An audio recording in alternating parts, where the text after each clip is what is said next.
to own it. Just wanted to take the time, learn all the things that I could about you. Now it's such a mess here. Oh, we are just stressed here. Used to be so easy with you.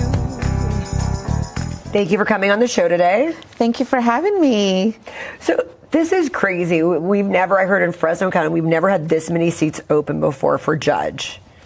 That's right. So everybody retired kind of at the same time? That's what happened? It's unprecedented. It's very rare that 7 judges retire. Yes. So when you become a judge, more than likely you're going to sit on the bench for at least 20 years or, till you retire for whatever reason, whether it be an illness or just the time runs out. You just get tired, it's time to retire. I would think there'd be some stresses with the job. For sure. It's a high responsibility position. And yeah, it was a surprise to everybody in the legal community that 7 judges were retiring at the same time. But we, attorneys jumped on the opportunity to say, hey, you know what? I feel that I'm qualified to do this, and I'm going to throw my name in there and let the voters decide what will happen. And it was just so weird, the whole thing with the seats, because you have to actually go for one seat. You can't just open sesame for all, which was like a little bit, I almost wish we could pick the 7 people we like instead, because how do you even choose, I'm going to go for this seat or that seat? How did you make your decision? Yeah, it's a difficult decision to make, right? And so when I put my name in, there were actually only 3 seats open. Okay, and we didn't know it was going to be more. Okay. Yeah, it was a surprise. So you kind of got in the early end, okay. It was a really big surprise. So there were 3 seats, and it was just like, it was 3 seats, and that seemed like a lot. 3 seats. Yeah, 3 seats is a lot. Usually it's like 1 to 2 every election, or if there is, yeah. Yes, and so once I put my name in, I was very strategic about that, and I did put my name in where I thought I had a better chance, and I didn't want to go against another seat where there were already 2 opponents. Okay. And so there was only 1 opponent, and so who's the opponent? That opponent actually ended up dropping out, and so she's not in the race anymore. She didn't follow through with it for whatever reason. I don't know what that is. So now who are your opponents? Now my only opponent is somebody named Mark Capitan. Okay. Mm-hmm. And so, and then that came on later because you jumped in, and then when she jumped out, then he jumped in. That's right. Okay. Yeah. Wow. So what decisions. So what do you think you're going to bring this seat? Because that's a lot of responsibility. You said you're married, and I don't know why your husband would want you to do this. You're probably already working long hours. Now you're going to do this. I know it's a big commitment. What made you think, okay, I'm going to do this? Yeah, so I've always had the heart for public service. And I know that a lot of candidates are going to come forward and say, this is about public service and this is what's in my heart. But I truly am. And I have the experience to back that up. I have always represented working families. I have always represented people who are living paycheck to paycheck. And you might ask, well, how do you represent people like that? How do they have attorney fees to even pay an attorney to represent them in whatever legal matter that you've represented them in? I've always kept my fees very low. I have always offered payment plans. That's nice. And I literally give a discount to anybody that says, can I have a discount? Well, and you know what? If you have the guts to say, I need a discount, can I have a discount? Like, I'll pay you and I like you and I want to hire you, but can I have a discount? You know what? You got it. I'm going to give you a discount. That is awesome. So what kind of attorney? So it's family court? So I've represented people in family law, divorce trials, custody, child support. It kind of the worst thing that you can kind of go through in your life sometimes. The average person is not probably going to criminal court for like felony or misdemeanor thing, maybe a traffic ticket or something like that. But otherwise, the average person is not going to court for criminal things, criminal matters. But the average person might be facing a divorce, might be facing child custody, child support.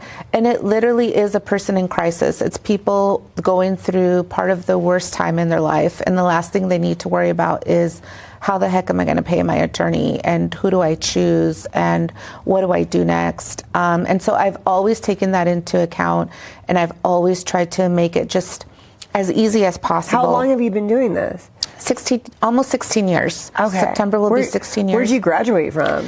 So I was born and raised in the Central Valley in Dos Palos, small farm town right outside Fresno here in the Central Valley. We call it Two Sticks because Dos Palos translates to two sticks. Oh, so funny. I'm literally from the sticks. And right after graduating high school, I moved to Fresno for Fresno State and started college. I received my bachelor's degree in English at Fresno State, and then decided, what the heck am I going to do with this degree? What do I do? And I have an English degree too. That's really ambitious. You're like, I'm going to go to law school. You know, an English degree can take you anywhere, really. You can go into teaching. Right? Have a podcast, be a host, and it can also take you to law school, and that's what that did for me. So you went to the law school here? I did, here in Clovis at San Joaquin College of Law. I did the 4-year program because I was working full-time. I was working full-time. I was working full-time during the day and just learning. I can't imagine. I worked full-time going to school, but that was not law school. Law school is a full-time job. So law school really prepares you to take the bar exam, but I wouldn't say that it necessarily prepares you how to be a lawyer in practice. Wow, right? That's interesting. So it's kind of like you go to medical school and you're learning anatomy and you're learning all the body parts and that kind of thing. And I'm sure there's practical exams and, labs and that sort of thing. And then there's the residency that teaches you how to actually be a doctor. And so while I was working and going to school, that was kind of like my residency. I was doing internships and working for different attorneys, learning different areas of law, and really learning from attorneys about, integrity and treating people with respect and treating people that are going through crisis and learning about how to help them and advocate for them. And so that was a huge learning experience while I was in law school, and during law school, just learning the law, learning how to apply it, research, writing, all of the things that you still need to learn to be a really good lawyer. So the seat that you're vying for, what court is that considered?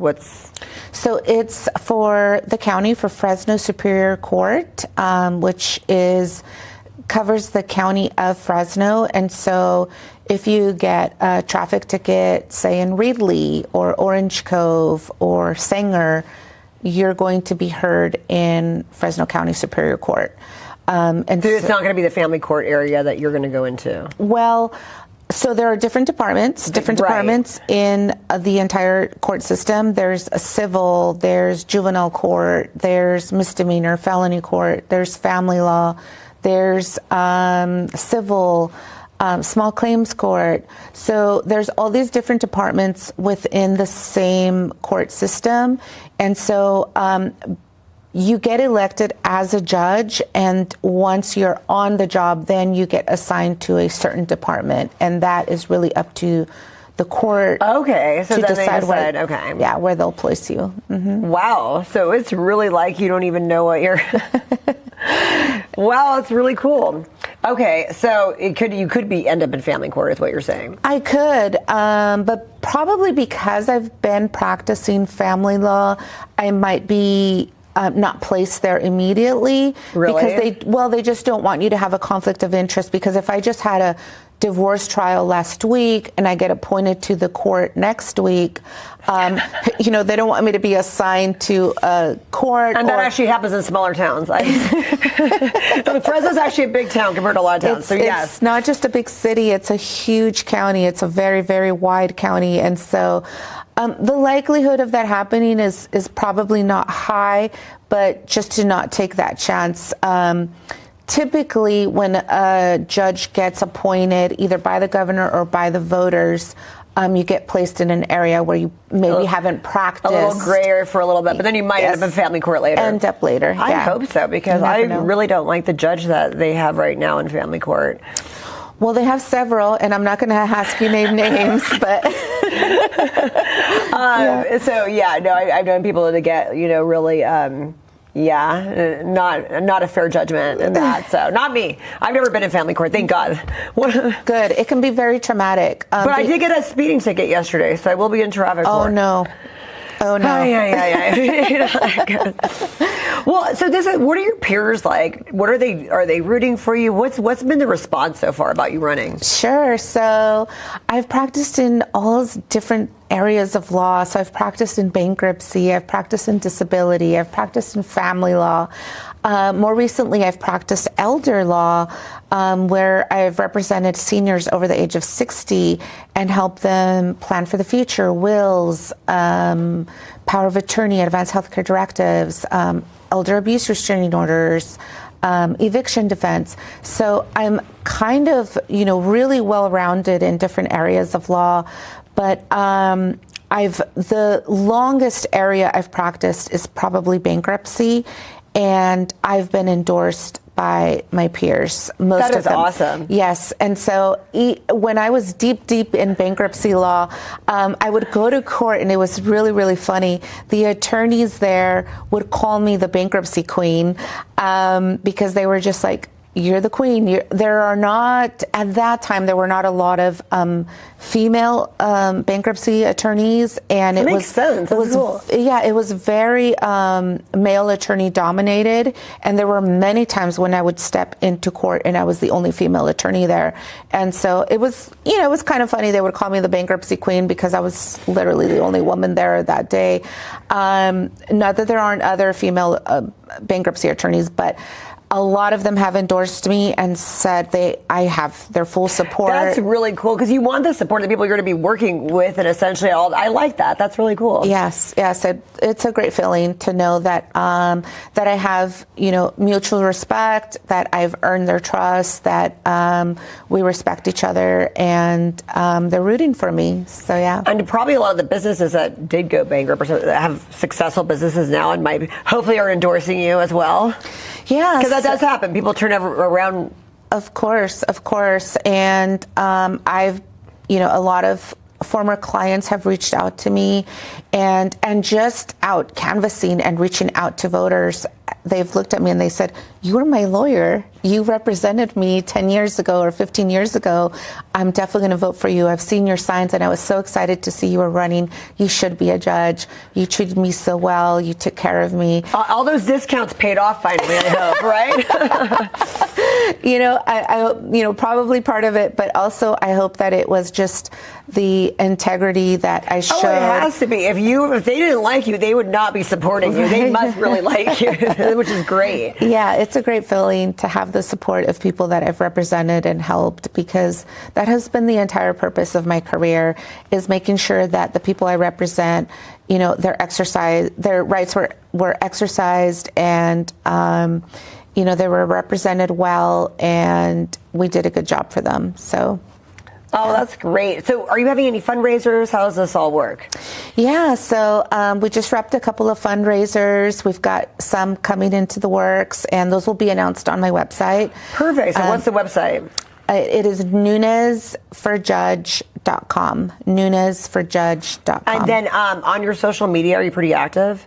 I'm pretty active on social media. We just started rolling out our social media campaign, and so we're going to try to reach out all the young voters that are on social media, all the cool people on social media. And you'll let us know what's happening if you're going to be speaking at this event or that event. Absolutely. So what's the Instagram? It is Nunez for Judge, and Facebook is also Nunez for Judge. I'm surprised you were able to get that, because I would think there'd be other Nunez for Judge in other counties and places. So I grabbed it up. That is special. That is really, really cool. Oh my! So your family is supported. Do you have kids? I have stepkids, and they've made me a grandma. So I have 3 little grandbabies that I adore. And yeah, I married a little bit later in life. Well, you were kind of busy. Right. I was a little busy.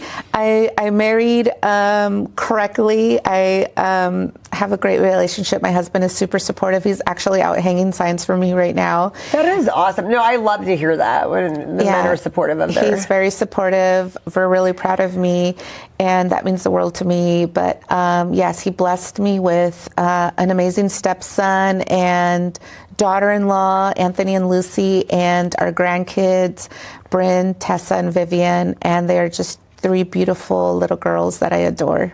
Mm-hmm. That is really awesome. What about other judges in the past? Are any of them endorsing you? Can they? I'm not really sure how that works. Yeah, so judges really try to stay out of politics. I would think so. Yeah, they really do try to do that. I definitely have support from several judges. But they can't like publicly go on the record. They really don't want to, because it's just really, it just could get a little political, and it's not. It's just not a good idea. And how do you feel about your opponent? Were you guys friends, or do you guys know each other? I imagine you guys... I've actually never met him. Okay. So I really can't say much about him. Yeah, I don't know him. Well, I know you have a support of other people that are also running with you, because that's how, I'm meeting you as whatever. So is it fun? Like, you guys are all kind of running together in a way? Like, you guys are friends running together, but not against each other. So what's that like? Right. So you mentioned earlier that 7 judges retired, and so 7 separate seats opened. And so it opens it up so that you can actually support different candidates for judge, because there will be 7 new judges. So 7 new judges will be appointed. And I am very much in support of Deidre Adams, who is a longtime public defender. And I'm also supporting Jamie Zhongfeng, who... I met her, Yeah, she's an administrative law judge. And so the both of them are really great candidates. I believe you're going to have Deidre Adams soon on the show. And we are running on a slate together.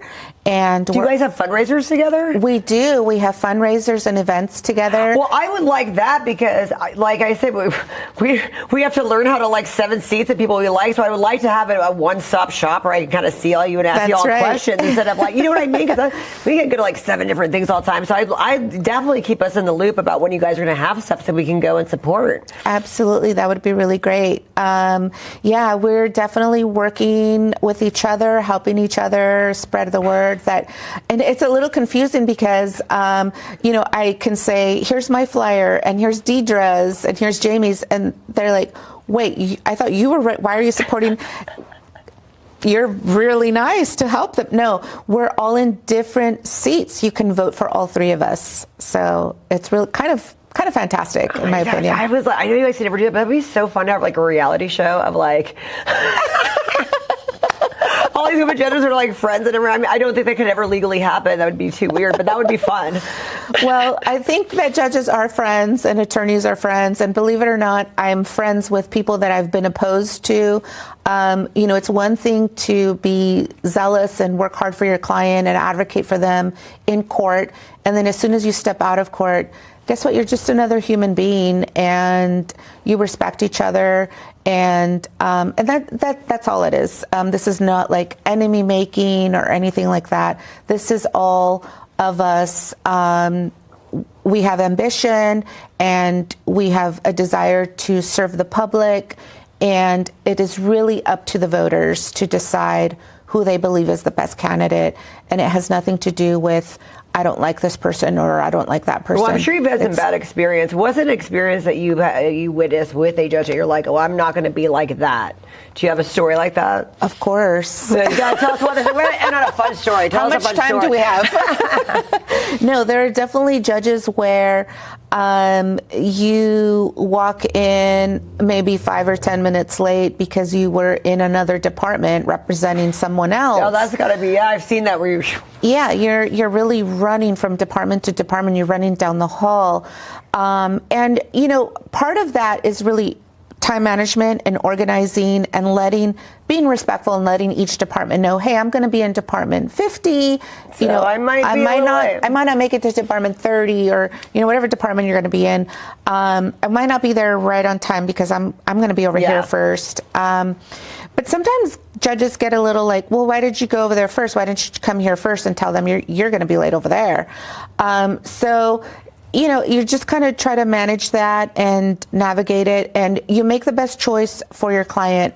Maybe I showed up at this department because this client has to go pick up their disabled child by 10 o'clock. There's a lot behind the scenes we don't know. Right. And that happens a lot. I've got a client who has kids with autism, and they're done with their morning program at 10 o'clock, and so they got to get out. Judges get mad you didn't choose them first. Yes. I mean, it's not like you're at home doing your hair. You're like, that's so funny. Wow, that's a good story. Yeah. So, as a judge, I want to, when I become a judge, I want to remember those things and know that there are reasons why attorneys make those decisions. And it's usually a really good reason, because they're looking out for their clients, and their duty is to their clients. Their duty is not to the judge. Their duty is not to make this judge happy and be friends with this judge. My goal is not to become friends with the attorneys that are before me. My goal is to serve the public, the parties that they represent. And I don't want to punish this party because their attorney is busy and successful and has this other case going on, maybe even in another courthouse. And they've got to run down the street they're in criminal court, and now they got to run to civil court, or, wherever they are. And so I don't want to punish parties for having a successful attorney. Because that's what it comes down to. Well said. Well, thank you so much for coming on today. I'm going to keep up with what you're doing. I'm going to follow you on all the things I'm going to follow you on, and then I hope to make it out to one of your events. I look forward to seeing you again. Yeah. Thanks.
Thank you for coming on the show today. Thank you for having me. So tell our viewers a little bit about your experience. Experience in terms of my career experience? Career experience, going into judge, and what seat you're running for. Okay. So first things first, I'm running for Judicial Court Seat 6 for the Fresno Superior Court. And a little bit about my background. I am currently an attorney with the Fresno County Public Defender's Office. I've been with that office for almost 12 years. This is my 12th year. Wow. I'm currently on the major crimes team, so I handle serious felony matters like homicides, attempted murders, and crimes of that nature. Wow. You see, you have your share of all the things that come in. What were you doing before that? So before I went to the office, or before that assignment? Yeah, and then where did you graduate from? Okay, good question. So I graduated from a school in Florida. And so I traveled quite often growing up because my dad's in the military, my stepdad's in the military, and my husband's also in the military. Oh my goodness. I know, tell me about it. So my husband did 20 years. My father did 23 years. So I moved around quite often. I told myself as a child, I will never marry a military man because we moved so much. That's why you never say that. When you say never, you set yourself up for that. Exactly. But it happened, right? So it was meant to be. And so I moved around quite often. So do you represent a lot of military people? Or before, I guess now you don't really get to choose. Right. So most of my clients are indigent, people who don't have a substantial income or of a higher economic means. So those are most of my clients. But before that, before this position, were you ever representing people like that in the military? No. You never got that? I never did that. So this is my first career choice, and this has been here ever since. I've been here for almost 12 years. That is really cool. Oh my goodness. But I know military court, that's a whole other entity too. Absolutely. You probably wouldn't want to be in that. That's Jack. Right. Oh my goodness. Right. So your husband, is he still in the military? He retired last year. He did 20 years thank and he retired. I know, right? Well, that's a lot. You doing this, and do you guys have children? We do. I have 2 children. We have 2 kids together. I have an older daughter. She's 7. She just turned 7 last month, and then my baby is 2 years old. She turned 2 in January. Wow, you are a busy girl. Yes. But it seems like you have the energy, like you can handle it. I'm glad it seems that way. Right.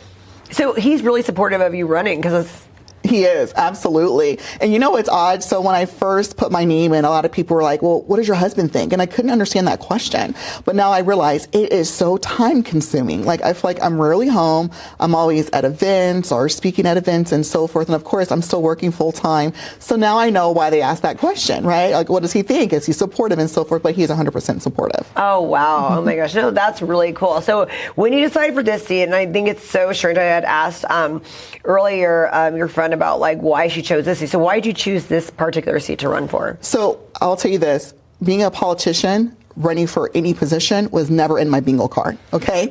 I was talked into it.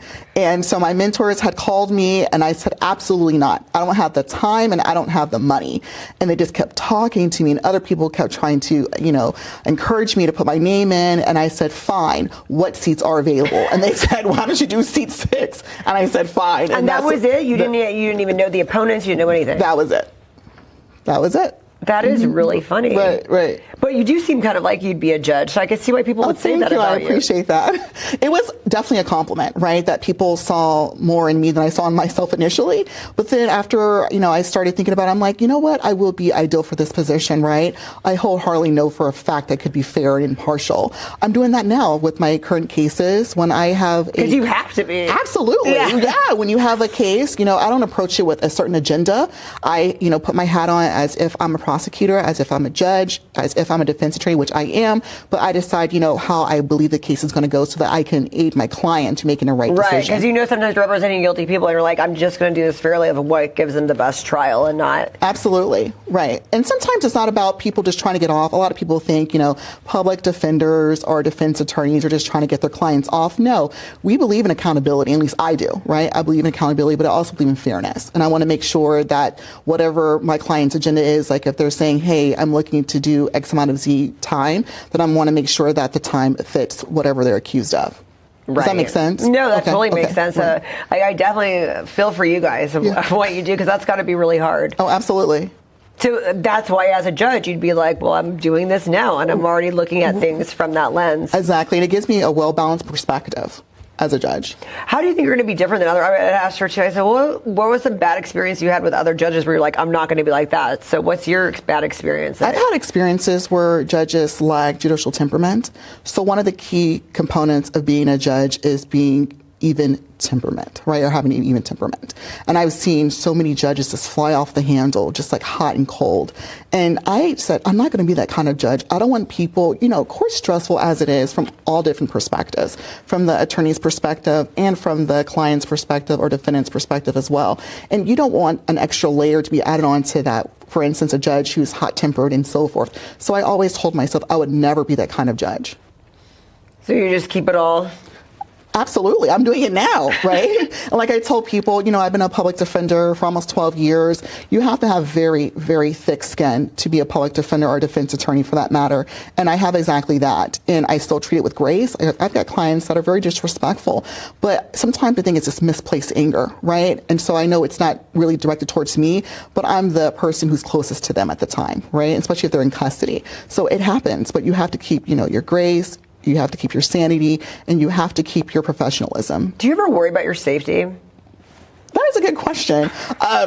Not particularly. I've been in situations where I've been out in public and I've seen clients, but you know what? To this day, I don't know if I should knock on some wood. I don't even know where your wood is, but your armchair, right, your leg chair. But nevertheless, but it's been cordial. Like I've never had a negative interaction thus far. And I'm gonna knock on some wood. Right? Oh no, that's really good because I mean, I've heard these stories about these guys having vendettas and then they go and try to kill the judge, and I'm just like, oh my goodness. For sure. Especially being being in that position, I would think that would make, you the target. Absolutely. And I always say kill people with kindness, right? Kindness goes a long way. And it also earns respect. And that's what I've done my whole entire career. We do have all the military guys in your life. So maybe that's why you're never afraid. Right. Very disciplined. Right. Exactly.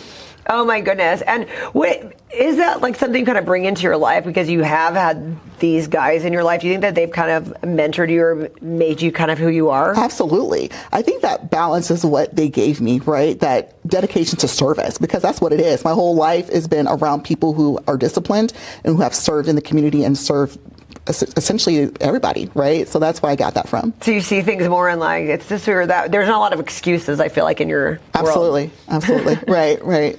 So were your clients supportive? Who's all been supportive? Or like, do you have any past clients that are endorsing you or like supporting? You're like, no, they're all like the weird. But sometimes people come up out of their situation, especially for this. I didn't know what are they saying about it? I've never asked the client for an endorsement, right? However, I will say this. I ran into one of my prior jurors on my last cases. Okay. My client was facing 15 years to life, and I ran into this juror. And it was a very cordial conversation. I remembered him, he remembered me, and I told him that I was running for judge. He said, I already know, and you have my support. That is awesome. For sure. And he said, we need more judges like you. And it was about a 1 week trial. However, they deliberated for 1 week too. So basically 2 weeks, right?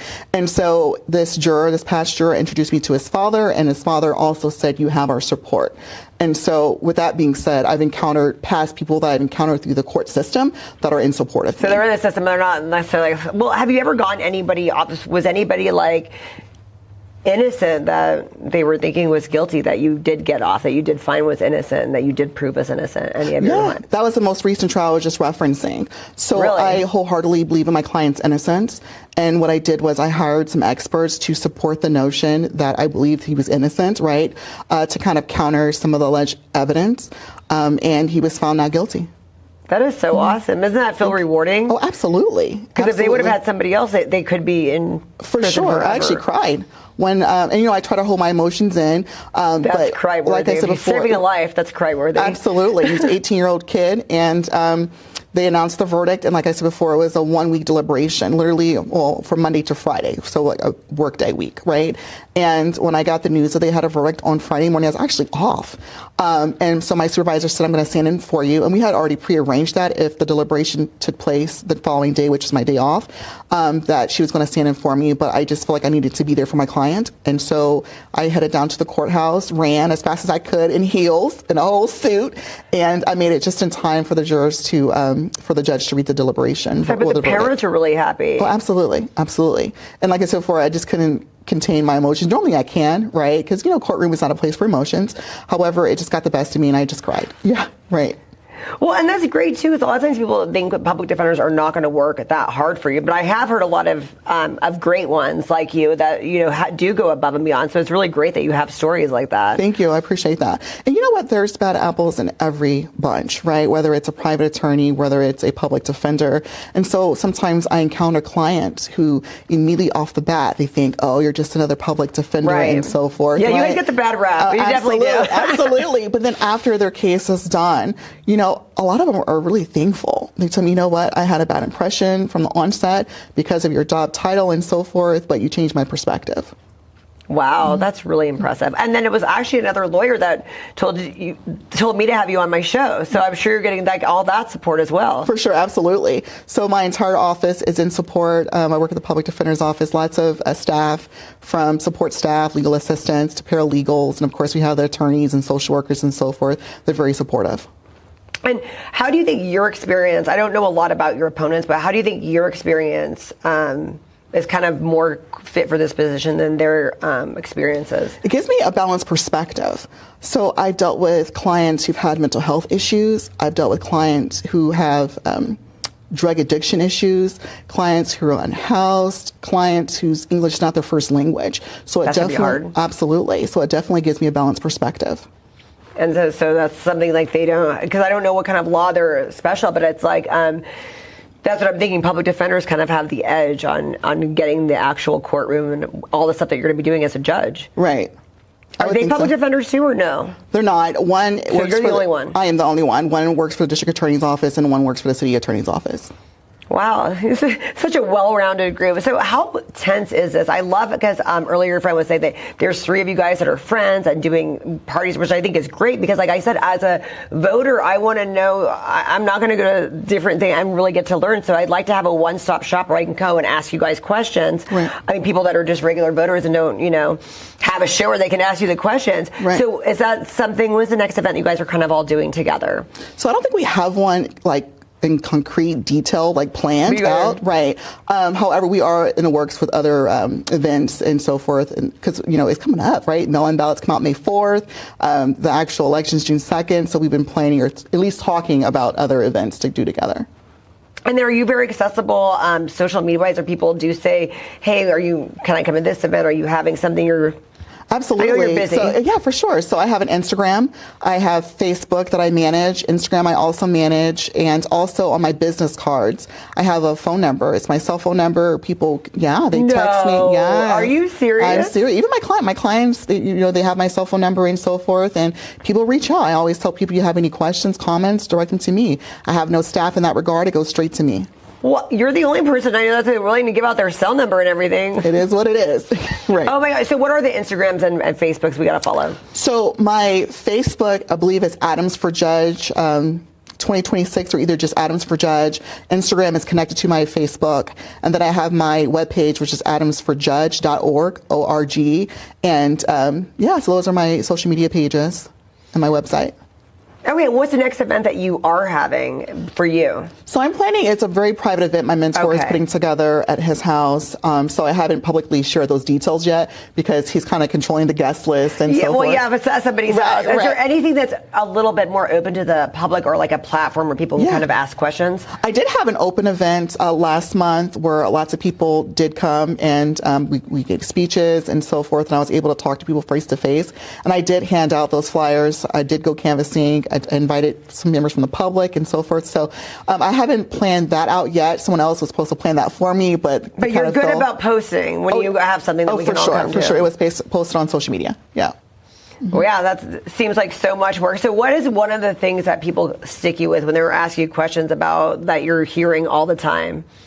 So a lot of people think that because I'm a public defender that I'm soft on crime, or I won't, punish someone according to the law and so forth. Like you might have too much of a heart for the bad guy? That I'll be too lenient. So that's a common misconception. And like I've told people, I'm all about accountability, right? Just because I'm a defense attorney does not say that I don't believe in accountability. I believe in accountability, but I also believe in fairness and protecting the Constitution. And all of those go hand in hand. Oh, that's well said. That is funny. That's a good one. I would imagine people would think that, you're going to be too soft. Right. For sure. Oh, my goodness. And so they're all going to be on the ballots, all 3 of you for each seat, and everyone on the seats are going to be on the May 4th ballot? Correct. And you guys also have a blurb a little bit about yourself on there, the ballot, the bios. Is why people have to read the bios. Right. And I hope they don't skim through it because I was $6,000, so please read it. And that's why that's why we have a show like this. I try to tell people, because it's like with the more information people have to take, the more they're not going to want to do all that. But absolutely, it's just a paragraph, right? Right. It's 200 words. Yes. Right. I think mine got to 198. But yeah, please read it if you can, or skim through it. Cliff notes. I don't know what you have to do, but pay some attention to it. This is so great. Thank you so much for coming on my show today. Thank you for having me. So everybody go and follow her. I mean, whether you vote or not, at least we got to know what you guys stand for. Absolutely. Thank you for having me on your show. Thank you. Thank you.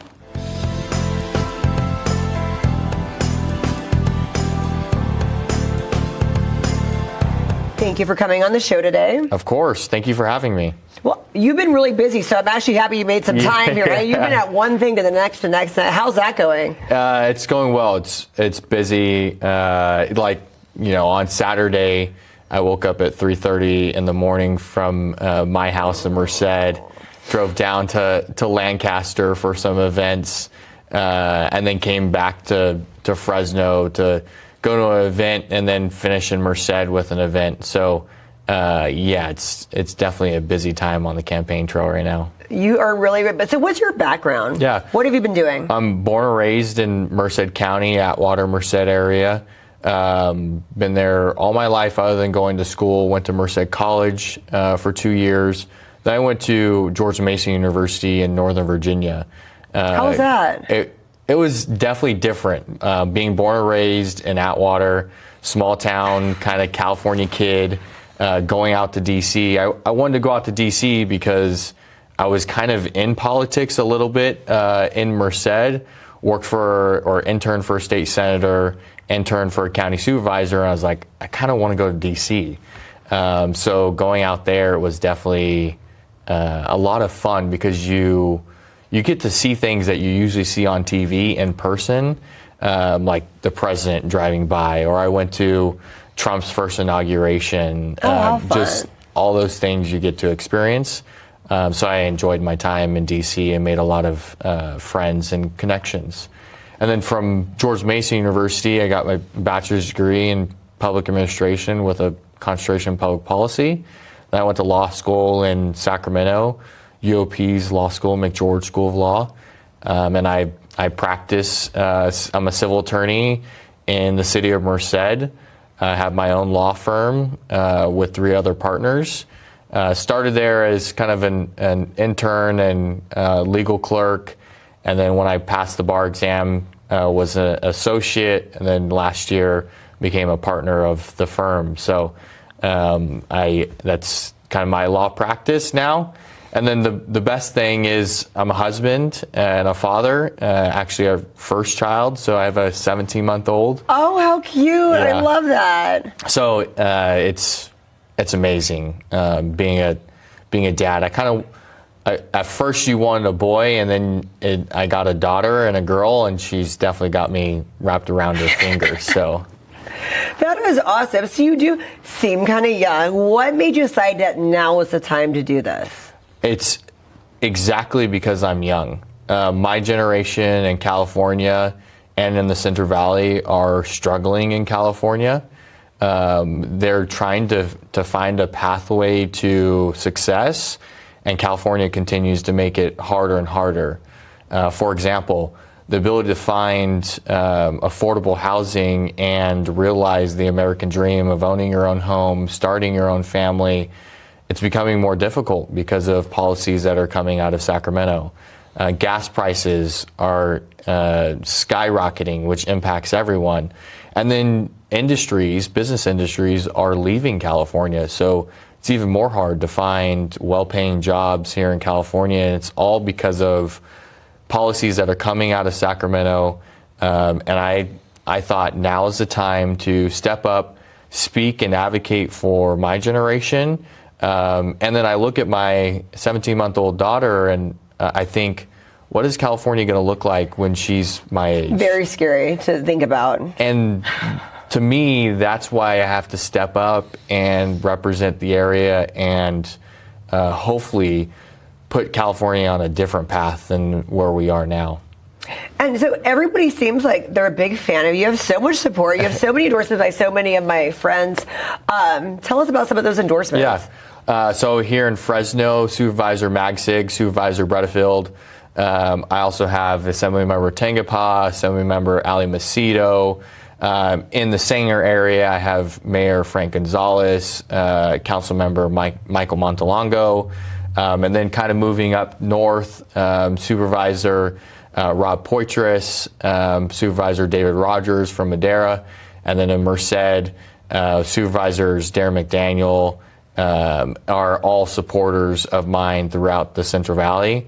And I also have the support of the Senate caucus. So many of the Republican senators in the Senate caucus in Sacramento are supportive of the race. Actually, this race in Senate District 14 and Senate District 16 are the top two targeted seats to flip, hopefully, Republican this election. So there's a lot of support coming from the senators in Sacramento. And how did you come across all these people? Is it part of the experience in Washington, and then you just kept these ties going? A little bit. So I serve on the city council for the city of Merced as well, and so it's kind of growing in connections that way. Actually talking to Assembly-member Tangapa and growing in a relationship with him in Sacramento, but also communicating on some of the issues that we're having in Merced, specifically high-speed rail. Those relationships that eventually turned into endorsements and more relationships, not only in the Central Valley but throughout California as right. well. That's you have such a big reach of like support. Yeah, and that's what's really important. Like, you have to build that momentum of support throughout California, and then also have a good basis of support here at home. I'm born and raised in the Central Valley. I love the Central Valley, love Merced County, and so it's important to ensure that your people are behind you as well. Well said. I've been following you on Instagram, and I wanted to ask you about your post the other day about the Catholic Church. Of course. You want to elaborate on that? Yeah. So I'm Catholic. I actually was baptized Catholic, and I didn't finish my sacraments right away. So usually, if you're kind of in a Catholic family, you'd be baptized, and then you would go through confirmation and First Communion when you're a younger age. I actually didn't. I finished my sacraments while I was at George Mason University. One of my closest friends is a priest back east. And so when I saw the president's post about the Pope, I was a little frustrated because I think it was a little self-centered in what he said, because he was trying to present as though the Pope was chosen because of him being elected as president. And you don't think that's true at all? No, it's definitely not true at all. That's definitely not how we choose the Pope. Okay. And how the cardinals choose the Pope. How does it work?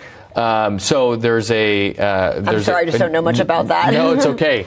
There's a group of cardinals that meet once the Pope has either stepped aside or has passed away to choose the new Pope, and they're basically locked into this room, and it's called the conclave. And they go through multiple votes, or one vote if they can all decide once, on choosing the Pope. So it's a lot of discernment and prayer on really who is going to lead the church through the next generations. And so that's kind of in simple terms how the Pope is chosen. And it's not based on what is going on in the world, but based on what is going on within the church and what each cardinal is being brought to vote on. So. And does it matter what kind? Because that was interesting when I heard about this. I was like, oh yeah, we do. There is an American now, and a lot of times there's not. So what was the factor in that you are aware of? So this is the first American Pope, which when I was watching the announcement of who the next Pope was, and they said it was an American Pope, brought tears to my eyes, because it's a signification of the growth of the Catholic Church in the United States. Just this year alone, during the Easter season, you had thousands of people convert to the Catholic Church, which is amazing, but it's also shows kind of the momentum that the Catholic Church is trying to build in a generation that's trying to find truth, which is so amazing to be a part of and to speak about and to be on the forefront of, because that is also a voting base as well. So being able to speak about my faith and not only allows people to see that it's important to me, but also important to what I do and how I serve. Well, I thought it was very brave, being a Republican and saying that about Trump. It's also very brave being a Republican that's Catholic. I know there are a lot of Catholics that are not. It might be shifting now, but I think you know where I'm going with that. There's different things. So it just seemed very brave all the way around. So elaborate on that, the experience that you're getting from people in the Catholic Church about your run, and also what you're getting from what you had said about Trump. Yeah. So I did it because I'm an individual, meaning I don't fall into any party politics, or I'm always going to align with the president. That's just, I mean, I kind of joke, but my best friend is my wife, and I don't agree with my wife 100% of the time. How are you going to agree with the president? Yeah, I'm not going to agree with the president 100% of the time, especially if, as a Republican, I call on Democrats to stand against Gavin Newsom, for example, or stand against their own party. I have to be able to look at myself and do the same when I don't agree with what the president is saying. So it signifies an ability to stand up for principle and stand up to morals, and not stand up because, you know, the Republican president said it, or the Republican Party is saying it. And then with the Catholic Church, what kind of support are you getting from them? Yeah, it's very community-based. So the Catholic Church, we try not to broadcast that we're running for office, but the community starts to surround themselves around you, starts to talk to you, starts to say, hey, how can I help you? Because one of the things that we really instill is trying to give back in some way. So I have a lot of support from my Catholic community at home of how can we help, how can we support you, which really means a lot. That's really cool. What I'm doing, yeah. So what do you really hope to change if elected? The path that we're on, and that's very general, but there are specific things that we can really work on. One, the gas tax. We can work on the gas tax, and really tomorrow we could lower our gas prices in the state of California if we wanted to, but the state legislature has decided that they don't want to. And it's kind of because of trying to push society in a direction that they want to go, which is electric vehicles and more of them. And not everyone and not every location is suitable for that, one.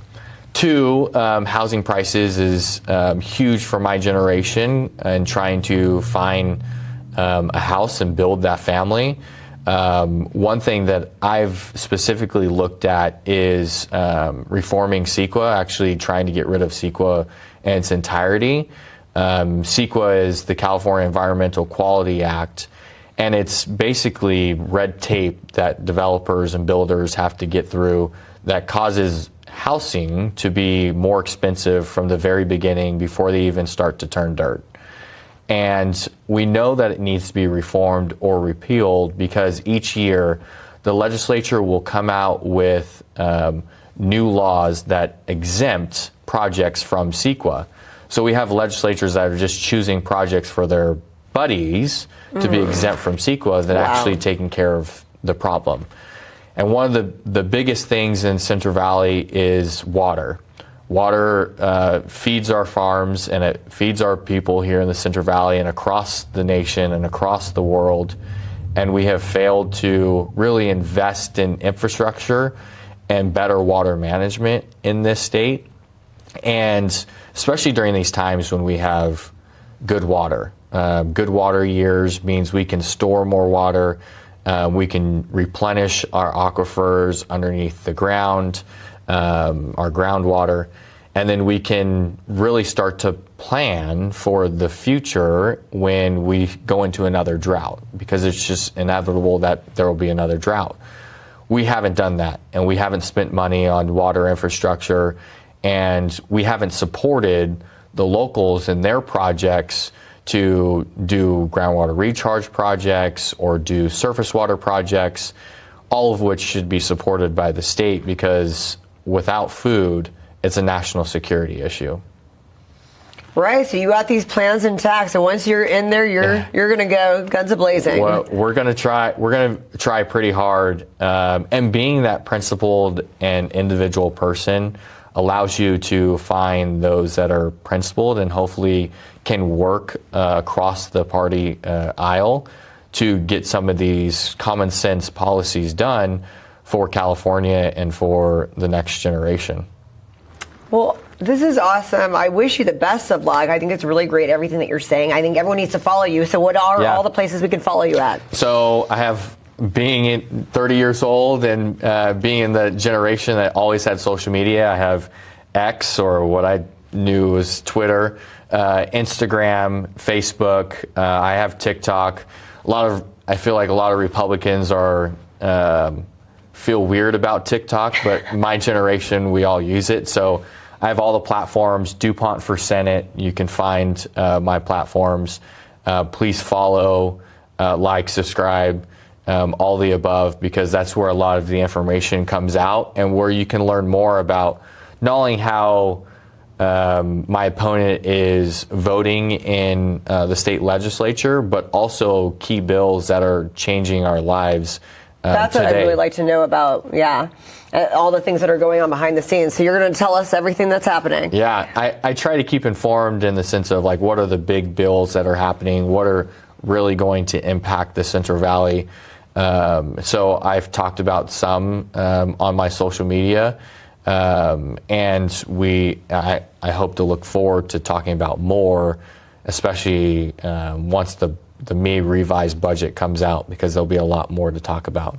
What's your next, do you have a fundraiser coming up or anything? Yeah, so I do have a fundraiser coming up on Thursday in Merced, but I also have a meet and greet in Sanger, House of Pendragon, on May 14th. Perfect. Okay. So if people want to join me there, starts at 6. So you'll answer questions, and they have great beer there. So there's so many reasons to go. Then I'm sure Frankie will be there too. Yeah. So the mayor will be there. So Mayor Frank Gonzalez will be there. Councilmember Michael Montalongo will be there, and Supervisor Magsig will all be there as hosts. I will go to that. Yeah. Awesome. Yeah, I'm trying to do a lot of events throughout the district. And I know you're spread, and that's what we're happy that you're making your way around so we can all, Yeah, this district is a big district. From my house all the way to Kalinga is about 2 hours. So you try to get through the district, because that's what it takes. Everyone needs representation. The whole district needs representation. You need to be in the communities, because that's the best way that you learn about what's going on in the communities. Well, I really appreciate you for coming on my show today. I appreciate the opportunity to talk about the race, and really thank you for having me. Thank you. Felt right in the moment, felt right in the summertime. It felt right drinking cherry wine with you. Just wanted to own it, just wanted to take the time, learn all the things that I could about you. Now it's such a mess here, oh, we are just stressed here. Used to be so easy with you. Now I must confess here, oh, I must confess, dear, don't think I'm in love with you. Winter is coming and I don't know what to do, and there's no more use in running, no more running to you. And I don't want your loving, I don't wanna be just friends, knowing all this time we were playing pretend. It's a mystery. Hi, I'm Sparkle Sujan, and I am the host of the Everything Sparkle Show. I would like to invite you to come and hang out with me every Thursday at 4 p.m. Pacific Time, 7 p.m. Eastern Time, as I interview the world one guest at a time. Everything Sparkle is available on Roku, Apple TV, Amazon Fire TV, Facebook, YouTube, Twitch, Twitter, and CMAC.tv. Plus, if you're in the Central California area, you can watch on Comcast Xfinity Channel 93 or AT&T Uverse Channel 99. Hope to see you there. There's a moment right before a decision becomes permanent. That's when the questions start to matter. Because bad decisions can change everything. We're not who you call after. We're who you call before. I'm Michael from Atlantis Private Investigations. When you have questions, your answers are here.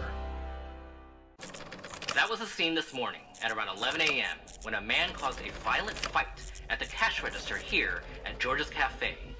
Witnesses say he wanted breakfast and the cashier wouldn't give it to him. What the fuck happened here? This crazy guy came in and he just started stabbing people with a fork.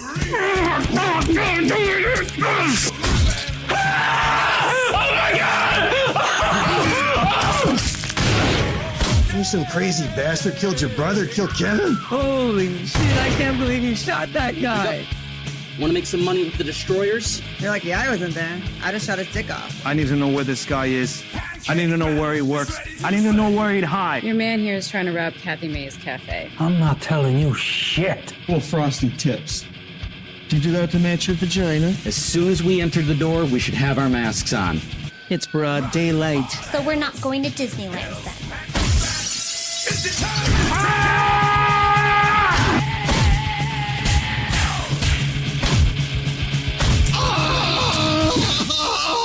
And this is about pancakes. Like, the pancakes are good here, but they're not that good.